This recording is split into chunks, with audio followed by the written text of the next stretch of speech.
But Terry, what I want to do is save this. And we'll just call it higher IV and overvalued. And I'm going to put in just a brief description here just for October 25th Q&A. All right. Why am I saving this search? Well, let's just go back. Let's go back a week or two. Let's go back 3 weeks maybe. We're going to go into covered calls. We are right now. We're going to go into backtest. Now that I've saved this search, higher IV and overvalued CC, we're going to go into the backtest. I'm going to click on Smart History Excel. And as I mentioned, let's go back to the beginning of October. Now, our first weekly expiration, or first full weekly expiration, was on the 4th. So let's go ahead and screen on the 1st. This would be the end of the day on Monday, October 1st, or I'm sorry, Tuesday, October 1st. And we're going to select our higher IV and overvalued CCs. And we're just going to go ahead and run that search. What would have appeared at the close of business on October 1st?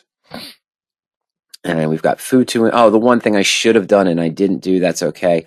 I should have selected one result per security, but we'll keep it as this way. So here we are on our, here we are on October 1st, and we're looking at the 4th of October expiration, 3 days away. So this would have been on Tuesday. And we have our returns, we have our assigns, and let's go ahead and calculate group results.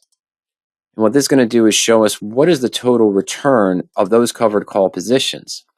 Well, 90% of them reached the full profit.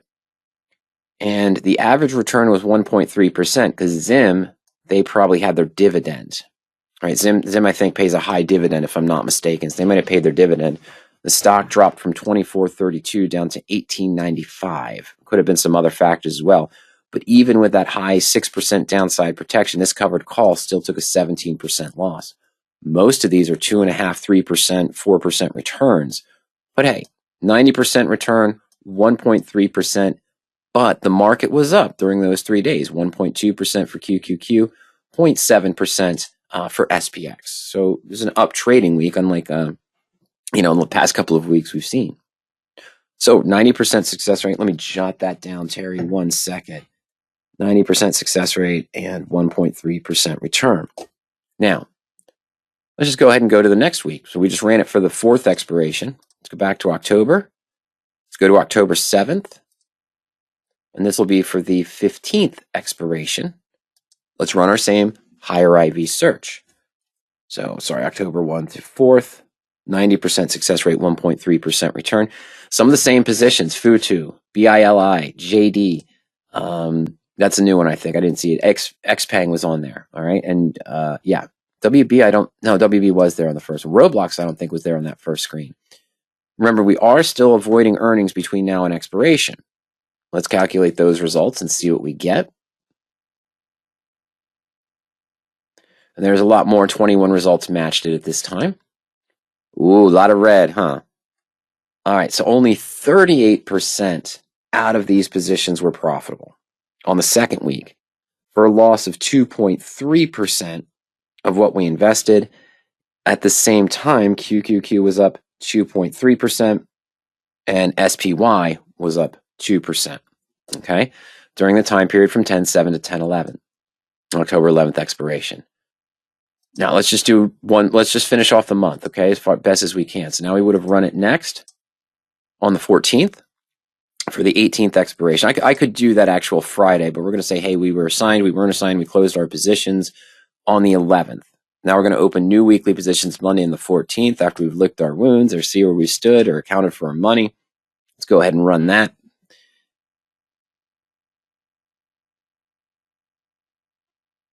And we're not going to do it today because we have a couple of other questions to get into. Okay, so now we're essentially down 1%. Let's just say that we took $5,000 and invested that into all these covered call positions with the quote unquote higher implied volatility. We gained 1.3% in the first week. We were down 2.3% of what we had on the next week. Let's just call that we're down 1% so far. Now we've got some therapeutics showing up.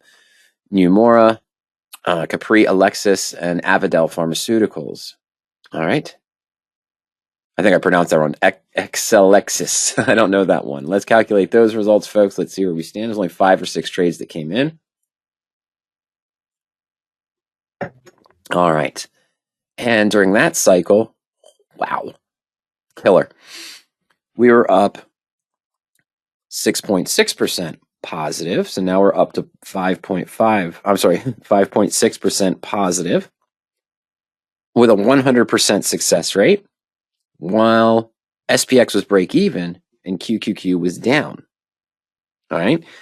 So fairly interesting. One last test, where would we end up? So I'm just showing you that this is a fluctuation.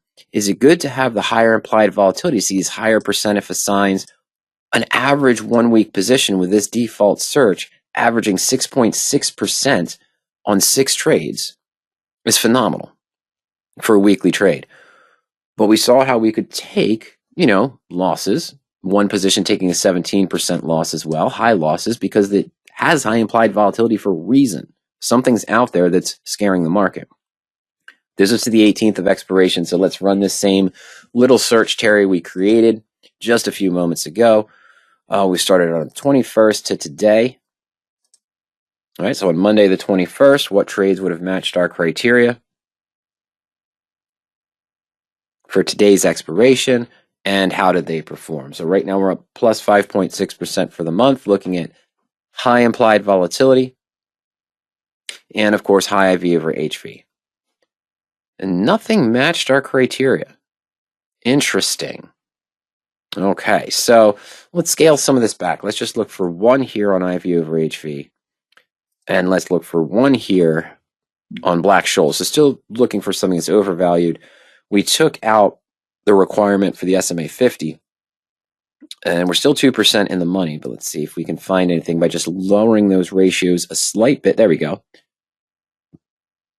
All super microcomputer and ion. We'll just use these because that's a fair comparison, because we used the total group without limiting it to one result. But of course, if SMCI takes a big dip, we're going to have more losses in this group. Let's do that. Let's just do one result per security, just so we see how these two stocks performed. And they both could have performed well, but it might have inflated the returns if they did. And if they both did bad, well, okay. So here we go. That's not bad. 100% success rate, average of a 3.4% return, okay? So that worked out pretty well, in a sense. I mean, it's almost up 9% over the course of the month. Taking into account, you made 1.3% the first week, lost 2.3% the second week, while SPY and QQQ were up, made 6.6% was the big dog, and now made 3.4% here at a time when QQQ was flat and SPX was actually down slightly over that same 4 or 5 day period.